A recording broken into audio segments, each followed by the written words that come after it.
nafasida terini issiq qon bilan ta'minlanishi buzilishi tufayli teridan sovuq ter ajralishi vujudga keladi. Sovuq ter ajralishi. Bundan tashqari bemorda xuddi shu vaqtning o'zida umumiy holsizlik ham kuzatiladi. Demak, bu asosiy klinik belgilar.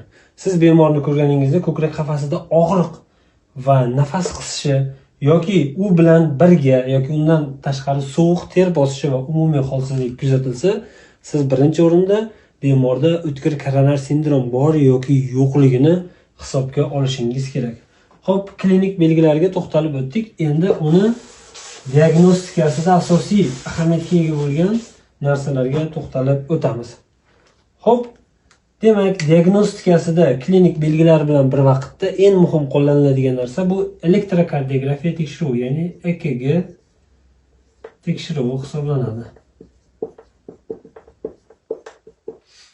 EKG tekshiruv qilganimizda, agar haqiqatda bemorda o'tkir koronar sindrom ketayotgan bo'lsa, demak biz EKGda asosan ikki xil narsani ko'rishimiz mumkin.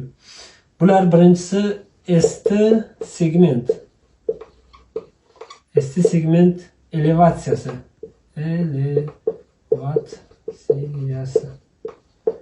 ST segment elevatsiyasi kuzatiladi. Bu EKGda qanday ko'rinishga ega bo'ladi? Sizga hozir ko'rsatib o'taman.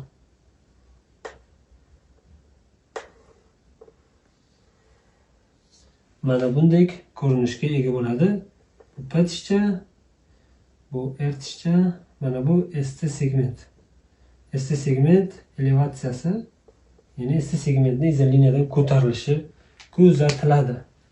Ikkinchi holat EKG tekshiruv qilganimizda yoki ST segment elevatsiyasi yoki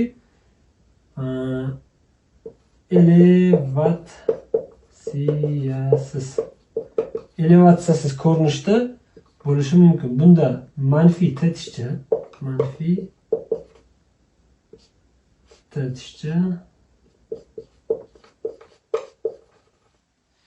yoki manfiy T tishcha yoki ST segment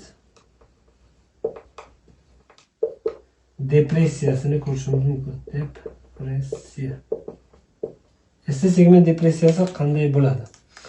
ST segment depressiyasi EKGda ST segmentni izoliniyadan pasayishi bilan kuzatiladi. Mana bu ST segment depressiyasi. Hop, endi manfiy T tishcha,